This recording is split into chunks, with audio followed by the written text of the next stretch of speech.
हाल ही में भारत ने परमाणु ऊर्जा के क्षेत्र में एक बड़ी उपलब्धि हासिल की है, जहां पर गुजरात के 700 मेगावाट के दो प्रेशराइज्ड हैवी वाटर रिएक्टर्स को पहली बार संचालन के लिए मंजूरी प्राप्त हुई है या लाइसेंस प्राप्त हुआ है। तो जाहिर तौर पर यह भारत के लिए एक बहुत बड़ी उपलब्धि है। इस उपलब्धि पर हम डिटेल से बात करेंगे और न केवल इस उपलब्धि पर बात करेंगे बल्कि इस पूरे क्षेत्र में, परमाणु ऊर्जा के क्षेत्र में भारत ने अब तक क्या क्या चीजें हासिल की हैं और भारत का परमाणु ऊर्जा कार्यक्रम किस तरीके से डिजाइन किया गया है, उसकी खास बातें क्या हैं, क्या कुछ जरूरी बातें उसमें आपको मिलेंगी, उन पर भी हम चर्चा यहाँ पर करने वाले हैं। तो मेरा नाम है अक्षय और आपका स्वागत है दृष्टि आईएएस चैनल की इस नई वीडियो में। इसी नोट के साथ करते हैं वीडियो की शुरुआत और सबसे पहले यहाँ पर देखते हैं कि बेसिकली हमारे सामने एक सवाल क्या है। सबसे पहले क्योंकि हम अपनी वीडियो की शुरुआत हमेशा एक सवाल के साथ करते हैं, तो आज के सवाल को अगर आप देखें, हमारा सवाल है कि भारत का 3 चरण वाला परमाणु ऊर्जा कार्यक्रम निम्नलिखित में से किसके द्वारा डिजाइन किया गया है। हमारे ऑप्शन है, option A doctor Vikram Sarabhai, option B doctor Homi Jahangir Bhabha, option D doctor APJ Abdul Kalam और option D doctor Anil Kakodkar. तो इसका सही जवाब क्या होगा वो आपको जल्दी से कमेंट बॉक्स में बताना है कि यहाँ पर इनमें से किस वैज्ञानिक ने, चारों ही जो लोग हैं काफी ज्यादा फेमस हैं, इनमें से किस एक व्यक्ति ने भारत के परमाणु ऊर्जा कार्यक्रम को डिजाइन किया है और उसको नया रूप देने में इंपॉर्टेंट भूमिका अदा की है। इसका जवाब आपको जल्दी से कमेंट बॉक्स में बताना है। हम बढ़ते हैं आगे और बातचीत करते हैं सबसे पहले खबर को लेकर के। तो खबर यदि आप देखें, खबर हमारी चर्चा में इस वजह से आई है क्योंकि गुजरात में एक परमाणु ऊर्जा संयंत्र है। क्या नाम है उसका? उसका नाम है काकरापार परमाणु ऊर्जा संयंत्र। तो याद रखना है आपको, काकरापार परमाणु ऊर्जा संयंत्र कहां पर है? गुजरात में है। तो काकरापार परमाणु ऊर्जा संयंत्र में 2 स्वदेशी रूप से विकसित, इंपॉर्टेंट है, इंडिजीनियसली इनको डेवलप किया गया है, खुद इनको भारत में डेवलप किया गया है। तो भारत ने इस पूरी लाइसेंस के माध्यम से, इस बड़ी उपलब्धि के माध्यम से ये भी दिखा दिया है कि भारत खुद अपने जो परमाणु संयंत्र हैं उनको डेवलप करने में सक्षम है और भारत को किसी दूसरे देश पर निर्भर रहने की जरूरत नहीं है। तो ये चीज यहाँ पर हमने देखी कि 2 परमाणु ऊर्जा संयंत्र जो है, 2 स्वदेशी विकसित जो है 700 मेगावाट इलेक्ट्रिक दबावित भारी जल रिएक्टर यानी कि प्रेशराइज्ड हैवी वाटर रिएक्टर्स को यहाँ पर मंजूरी प्रदान की गई है परिचालन के लिए, यानी कि ऑपरेशन के लिए लाइसेंस जो है प्रदान किया गया है। अब ये लाइसेंस दिया किसने है? ये लाइसेंस दिया गया है भारत में परमाणु ऊर्जा नियामक बोर्ड की तरफ से। याद रखना है आपको, इसके बारे में अभी हम आगे डिटेल से बात करेंगे कि ये संस्था क्या है और किस तरीके से काम करती है। जो बेसिक बातें हैं वो यहाँ पर आप देख लीजिए। इसमें से जो आपका ककरापर परमाणु रिएक्टर 3rd है, इस रिएक्टर को 2023 में पूरी तरीके से कमीशन किया गया था और जो इसका 4th रिएक्टर है उसको अगस्त 2024 में कमीशन किया गया था। अब जाकर के इनको संचालन का लाइसेंस जो है प्राप्त हुआ है। अब लाइसेंस मिलने से एनपीसीआईएल, इसको संचालित कौन कर रहा है? Nuclear power corporation of India limited. इसको एक बड़ा बल यहां पर मिलने वाला है जिसके माध्यम से 700 मेगावाट इलेक्ट्रिसिटी क्षमता के 10 जो आपके प्रेशराइज्ड हैवी वाटर रिएक्टर हैं उनके निर्माण का टारगेट यहां पर डिसाइड किया गया है। तो ये जो हमारा एनपीसीआईएल है यानी कि nuclear power corporation of India limited है, इसका टारगेट ये है कि भारत में 10 जो है प्रेशराइज्ड हैवी वाटर रिएक्टर्स को डेवलप किया जाए और इसमें से 2 रिएक्टर आपके गुजरात में डेवलप किए गए हैं। तो इससे एक बहुत बड़ा पावर मिलता है, एक बहुत बड़ा बल मिलता है कि हम आगे और ज्यादा बेहतर मॉडल जो है बहुत जल्दी समय में डेवलप कर सकते हैं। तो ये एक इंपॉर्टेंट बात याद रखनी है और इससे भारत के परमाणु ऊर्जा क्षेत्र में आत्मनिर्भरता और ऊर्जा सुरक्षा की दिशा में एक बड़ी उपलब्धि भी जो है माना जा सकता है, क्योंकि यहाँ पर हमने जो दोनों रिएक्टर्स हैं उनको खुद बनाया है। हमने कहीं किसी दूसरे देश से, किसी तीसरे देश से उसको मंगाया नहीं है, बल्कि खुद भारत में बनाया गया है, जो कि भारत की आत्मनिर्भर शक्ति का जो है प्रदर्शन करता है। तो ये कुछ इंपॉर्टेंट बातें इस पूरी खबर के बारे में हमने देखी। अब यहाँ पर भारत का स्वदेशी परमाणु प्रौद्योगिकी विकास की अगर आप बात करें तो किस तरीके से पूरी चीजें इंपॉर्टेंट हो जाती हैं।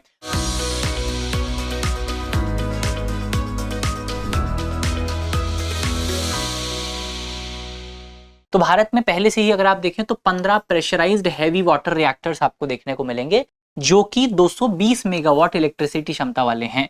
इसके अलावा 2 आपके प्रेशराइज्ड हैवी वाटर रिएक्टर्स हैं जो कि 540 मेगावाट क्षमता वाले हैं। तो याद रखना है, पहले से भारत में प्रेशराइज्ड हैवी वाटर रिएक्टर्स मौजूद हैं जो कि काम भी कर रहे हैं, लेकिन ये वाले खास क्यों हैं? ये वाले खास हैं क्योंकि जो हमारा परमाणु ऊर्जा कार्यक्रम है उसका टारगेट था कि पहले चरण में हम 700 मेगावाट इलेक्ट्रिसिटी वाला pressurised heavy water reactor develop करेंगे और अब जाकर के पहली बार हमने 700 मेगावाट इलेक्ट्रिसिटी क्षमता वाला pressurised heavy water reactor develop किया है। तो ये एक इंपॉर्टेंट उपलब्धि यहाँ पर हो जाती है।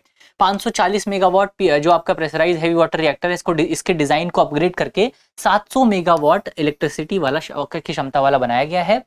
इसके अलावा ककरापर में पहली बार ऐसा रिएक्टर जो है चालू हुए हैं। इसके अलावा अगर आप देखें राजस्थान की रावत भाटा में भी 700 मेगावाट इलेक्ट्रिसिटी रिएक्टर मार्च 2025 में वाणिज्यिक संचालन में आ चुका है। इसके साथ साथ 700 मेगावाट रिएक्टर भारत की तकनीकी आत्मनिर्भरता का भी प्रतीक है और भारत में परमाणु ऊर्जा उत्पादन का आधार भी बनने वाला है। तो धीरे धीरे भारत किस तरीके से परमाणु ऊर्जा के क्षेत्र में लगातार डेवलपमेंट कर रहा है। हमने शुरुआत करी थी 220 मेगावाट इलेक्ट्रिसिटी क्षमता वाले रिएक्टर के साथ, फिर हम कहां पर पहुंचे 540 मेगावाट इलेक्ट्रिसिटी क्षमता वाले जो आपकी रिएक्टर हैं। अब हम पहुंचे हैं 700 मेगावाट इलेक्ट्रिसिटी क्षमता वाले। तो धीरे धीरे हम लगातार डेवलप होते जा रहे हैं और हमारा जो 3 स्तरीय जो आपका परमाणु कार्यक्रम है उसमें हमने पहला चरण भी प्राप्त कर लिया है। तो ये कुछ इंपॉर्टेंट बातें यहाँ पर हमने देखी हैं। अब आगे बढ़ने से पहले एक इंपॉर्टेंट सूचना है आपके लिए। सूचना ये है कि दृष्टि आईएएस संस्थान की तरफ से आपके लिए एक इंपॉर्टेंट जो है इनिशिएटिव शुरू किया गया है, खासतौर पर उन साथियों के लिए जो कि एसएससी एग्जाम की तैयारी कर रहे हैं। तो एसएससी एग्जाम की तैयारी के लिए हमने दृष्टि एसएससी लॉन्च किया है। इसका एक यूट्यूब चैनल भी है, यूट्यूब चैनल भी इसी नाम से है, दृष्टि एसएससी। तो आप इस चैनल को सब्सक्राइब कर सकते हैं। इसका लिंक जो है वो आपको डिस्क्रिप्शन में मिल जाएगा, या फिर आप यूट्यूब पर सर्च कर भी कर सकते हैं इसको, वहां पर भी आपको ये मिल जाएगा। फीचर्स में आपको ये जो पूरा यूट्यूब चैनल है इसमें आपको फ्री लाइव क्लासेस मिलेंगी, पीवाईक्यू का एनालिसिस मिल जाएगा, जो भी हमारे एसएससी से जुड़े कोर्सेज हैं उनकी जो जानकारी है वो भी आपको इसी चैनल पर मिलेगी। और इसके अलावा एग्जाम की जो नोटिफिकेशन होती है, जो तमाम स्ट्रैटेजी वीडियोस हैं, वो वीडियोस भी आपको एसएससी चैनल पर देखने को मिल जाएंगे। तो एक इंपॉर्टेंट इनिशिएटिव है। यदि आप एसएससी की तैयारी कर रहे हैं या आपका कोई साथी जो है वो एसएससी की तैयारी कर रहा है, तो उसके लिए एक इंपॉर्टेंट जो है यहाँ पर ये जो आपका यूट्यूब चैनल है काफी मददगार साबित हो सकता है। तो इसको जरूर सब्सक्राइब कीजिएगा। और अगर आप कोई कोर्स चाहते हैं एसएससी से जुड़ा हुआ, तो इस नंबर पर आप संपर्क कर सकते हैं 8750187501। इस पर आपको डिटेल से जानकारी मिल जाएगी। अब आगे बढ़ते हैं, भारत में बात करते हैं कि हमारा जो परमाणु ऊर्जा लीगल फ्रेमवर्क क्या है, कानूनी ढांचा आपको क्या देखने को मिलेगा। उसकी यदि आप बात करें तो भारत में परमाणु सुरक्षा और विनियमन की प्रमुख जो संस्था है वो आपका AERB है, जिसके बारे में अभी हमने बात की थी। AERB की स्थापना 1983 में परमाणु ऊर्जा अधिनियम 1962 के तहत की गई थी। AERB भारत में परमाणु ऊर्जा संयंत्रों की स्थापना, सुरक्षा का मूल्यांकन और लाइसेंस देने का काम करता है। परमाणु सत्रों के निर्माण के हर एक चरण में, चाहे आपका साइटिंग हो, साइटिंग का मतलब होता है कि कहां पर परमाणु संयंत्र लगाया जाएगा, उस जगह की पहचान करना, चाहे आपका निर्माण हो यानी कि उसका कंस्ट्रक्शन हो, और चाहे उसकी कमीशनिंग हो यानी कि उसका काम शुरू करना हो, इसके अलग अलग स्तरों पर आपको भारत में अलग अलग सुरक्षा समीक्षा यानी कि सेफ्टी जो आपके मैकेनिज्म है वो मैकेनिज्म देखने को मिल जाएंगे। यानी कि हर एक चरण पर जब आप साइटिंग की बात करते हैं, यानी कि जब जगह तय की जाती है कि कहां पर परमाणु ऊर्जा संयंत्र बनाया जाएगा, तो भी बेसिकली सुरक्षा का ध्यान रखा जाता है। जब निर्माण किया जाता है तो भी सुरक्षा का ध्यान रखा जाता है। और जब वो काम करना चालू कर देता है यानी पोस्ट कमीशनिंग भी आपको सिक्योरिटी मेजर्स देखने को मिलते हैं। और इसीलिए आप देखेंगे कि भारत में जो आपका पूरा परमाणु सुरक्षा ढांचा है वो इतना मजबूत है कि आपको बहुत बड़े लेवल पर कभी भी परमाणु डिजास्टर देखने को नहीं मिलेगा। दुनिया में बहुत सारे डिजास्टर हुए हैं, लेकिन भारत में इस तरह के डिजास्टर के होने की संभावना लगभग शून्य के बराबर है, क्योंकि हमारे देश में जो आपका पूरा रिव्यू मैकेनिज्म है, जो सेफ्टी मैकेनिज्म है, वो बहुत ज्यादा मजबूत है। तो ये चीज आपको हमेशा पता होनी चाहिए। इसके अलावा AERB मौजूदा परमाणु संयंत्रों और अन्य रेडिएशन सुविधाओं की नियमित निरीक्षण और सुरक्षा ऑडिट भी करता रहता है, यानी कि लगातार जांच करता रहता है कि कोई जो आपका जो परमाणु संयंत्र है वो ठीक ढंग से काम कर रहा है या नहीं कर रहा है, क्या उसमें कोई परेशानी तो मौजूद नहीं है, क्या कोई समस्या मौजूद है। तो अगर कोई समस्या मौजूद है तो उसको सही समय पर ठीक करने की भी कोशिश की जाती है, ताकि किसी भी बड़ी दुर्घटना से बचा जा सके। इसके अलावा एक कानून भी भारत में मौजूद है, जिस कानून का नाम है परमाणु क्षति नागरिक दायित्व अधिनियम 2010। इस कानून पर हमने पहले भी डिटेल में बात की हुई है। अब ये जो कानून है, ये कानून साफ तौर पर बताता है कि अगर भारत में किसी भी परमाणु ऊर्जा संयंत्र में कोई दुर्घटना होती है तो उस दुर्घटना के बारे में सबसे पहले जो जानकारी दी जानी चाहिए वो जानकारी AERB को दी जानी चाहिए। तो ये चीज यहाँ पर इस कानून में लिखी हुई है, और इसी जानकारी के आधार पर बेसिकली आपका मुआवजा की जो प्रक्रिया है वो प्रक्रिया तय की जाती है। तो ये भारत में पूरा कानूनी ढांचा क्या है, भारत में परमाणु ऊर्जा को रेगुलेट करने के लिए, कंट्रोल करने के लिए, उसकी हमने बात की। अब एक इंपॉर्टेंट सवाल आपके मन में और उठेगा कि भारत का परमाणु ऊर्जा कार्यक्रम आखिर है क्या। हम लगातार बात कर रहे हैं कि भारत का परमाणु ऊर्जा कार्यक्रम जो है वो 3 स्तरीय कार्यक्रम है, 3 चरण में आपको देखने को मिलेगा। तो इसका मतलब क्या है, थोड़ी सी इसकी डिटेल से जानकारी अगर प्राप्त करने की कोशिश करें तो भारत का परमाणु ऊर्जा कार्यक्रम जो है उसको 3 चरणों का कार्यक्रम बनाया गया है, जिसको डेवलप किया है, जिसको डिजाइन किया गया है डॉक्टर होमी भाभा की तरफ से। उद्देश्य क्या है? दरअसल उद्देश्य आपको ध्यान में रखना है जब आप इस पूरे कार्यक्रम को ध्यान में रखें। उद्देश्य बेसिकली ये है कि भारत में जब आप परमाणु रिएक्टर्स की बात करते हैं तो वहां पर बेसिकली आपको यूरेनियम की जरूरत पड़ती है। लेकिन भारत में अगर आप देखें तो यूरेनियम की जो संसाधन है, यानी यूरेनियम की जो मात्रा है, वो काफी लिमिटेड लेवल पर आपको देखने को मिलेगी, काफी सीमित लेवल पर आपको देखने को मिलेगी। तो अब भारत का जो परमाणु ऊर्जा कार्यक्रम है, जिस लिहाज से डिजाइन किया गया है, उसका उद्देश्य यही है कि भारत में जो लिमिटेड यूरेनियम रिसोर्सेज मौजूद हैं, उन रिसोर्सेज का सही ढंग से इस्तेमाल किया जाए, उन रिसोर्सेज का इष्टतम ढंग से इस्तेमाल किया जाए, कुशल तरीके से इस्तेमाल किया जाए, और इसके साथ साथ देश में प्रचुर मात्रा में जो थोरियम की उपलब्धता मौजूद है, उसका भी आगे चल करके यूज किया जाए। तो शुरुआत में हम यूरेनियम का इस्तेमाल करेंगे, फिर धीरे धीरे जैसे जैसे हमारा प्रोग्राम डेवलप करेगा, हम थोरियम की तरफ जाएंगे। यूरेनियम जो है वो भारत में लिमिटेड मात्रा में है, लेकिन थोरियम की आपको अनलिमिटेड मात्रा या फिर एक बड़ी मात्रा, बिग रिसोर्सेज जो है वो आपको बड़ी मात्रा में देखने को मिल जाएंगे। तो थोरियम हमारे पास मौजूद है, जिसका इस्तेमाल हम आगे चल करके अपने परमाणु ऊर्जा कार्यक्रम में करने वाले हैं। उसको अभी हम डिटेल से देखेंगे। तो हमने क्या देखा था कि हमारा जो परमाणु ऊर्जा कार्यक्रम है वो टोटल 3 चरणों में डिजाइन किया गया, 3 स्टेप प्रोग्राम आपको देखने को मिलेगा। इसमें जो सबसे पहला चरण है, पहला चरण बेसिकली आपका हमारा उद्देश्य यही है कि हम परमाणु ऊर्जा का इस्तेमाल करके बिजली का उत्पादन करें, और इस बिजली के उत्पादन के लिए मुख्य तौर पर प्लूटोनियम, इसके साथ ही हम जो प्लूटोनियम 239 का भी निर्माण करें। इसमें ईंधन के तौर पर हम किसका इस्तेमाल करेंगे, याद रखना है आपको, यूरेनियम U2838 हम जो है यूरेनियम का इस्तेमाल करने वाले हैं। उसमें भी यूरेनियम का आइसोटोप कौन सा होगा, तो U238 आइसोटोप का यहाँ पर इस्तेमाल होगा, जो कि रेडिएशन जिसमें देखने को मिलती हैं।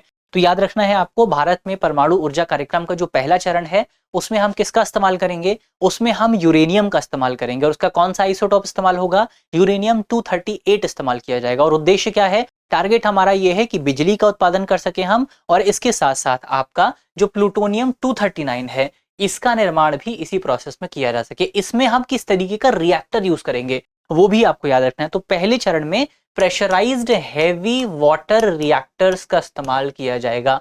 याद रखिएगा, पहले चरण में भारत किसका इस्तेमाल करेगा, प्रेशराइज्ड हैवी वाटर रिएक्टर्स का इस्तेमाल करेगा। इसके अलावा वर्तमान स्थिति की अगर आप बात करें तो भारत में फिलहाल जो है आपको 18 प्रेशराइज्ड हैवी वाटर रिएक्टर्स जो हैं वो काम करते हुए देखने को मिल जाएंगे। टारगेट क्या है, टारगेट हमारा है 700 मेगावाट इलेक्ट्रिसिटी वाली क्षमता के जो आपके प्रेशराइज्ड हैवी वाटर रिएक्टर्स हैं उनको डेवलप करना, और हमने अपना टारगेट लगभग जो है वो अचीव कर लिया है, क्योंकि रिसेंटली लाइसेंस प्राप्त हो चुका है। तो ये हमारा पहला चरण हुआ। दूसरे चरण की अगर आप बात करें, दूसरा चरण बेसिकली हमारा जो है फास्ट ब्रीडर रिएक्टर्स को लेकर के है। आपको याद होगा, इससे पहले हमने एक बार डिटेल में फास्ट ब्रीडर रिएक्टर्स की बात की थी। तो दूसरा जो चरण है वो फास्ट ब्रीडर रिएक्टर्स को लेकर के है, जहां पर प्लूटोनियम 239, याद रखिएगा, ये प्लूटोनियम 239 कहां से आ रहा है, ये वही प्लूटोनियम 239 है जो हमने यहां पर जनरेट किया था। तो हमने पहले चरण में जो प्लूटोनियम 239 जनरेट किया है, इस प्लूटोनियम 239 का उपयोग करके अधिक फिसाइल मटेरियल मतलब वो मटेरियल जो कि आपका ईंधन के तौर पर, यानी कि फ्यूल के तौर पर इस्तेमाल किया जाता है फास्ट ब्रीडर रिएक्टर में। तो इसमें हम किसको इस्तेमाल करेंगे ईंधन के तौर पर, इसमें हम ईंधन के तौर पर इस्तेमाल करेंगे प्लूटोनियम 239 और यूरेनियम 238। इनके मिश्रण का ऑक्सीडाइज्ड बेसिकली वर्जन जो है वो यहाँ पर इस्तेमाल होगा। तो अब आप यहाँ पर लिंक स्थापित कर पाएंगे। सबसे पहले हम किसका इस्तेमाल कर रहे हैं, फर्स्ट चरण में हम जो आपका यूरेनियम 238 है इसका इस्तेमाल कर रहे हैं, और इसको इस्तेमाल करते हुए हम निर्माण करेंगे प्लूटोनियम 239 का।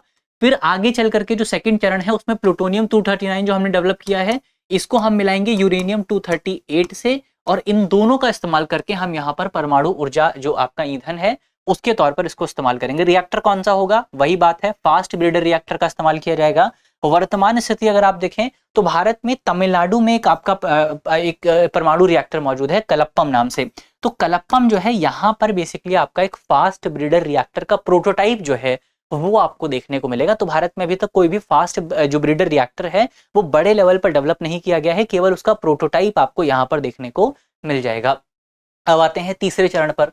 तो हमारा जो तीसरा चरण है, तीसरा चरण बेसिकली यहाँ पर थोरियम 232 का इस्तेमाल किया जाएगा। थोरियम 232 का इस्तेमाल करके यूरेनियम 239 का निर्माण होगा, और थोरियम आधारित ऊर्जा उत्पादन आपको देखने को मिलेगा। इसमें ईंधन के तौर पर किसका इस्तेमाल करेंगे, हम थोरियम 232 का इस्तेमाल करेंगे।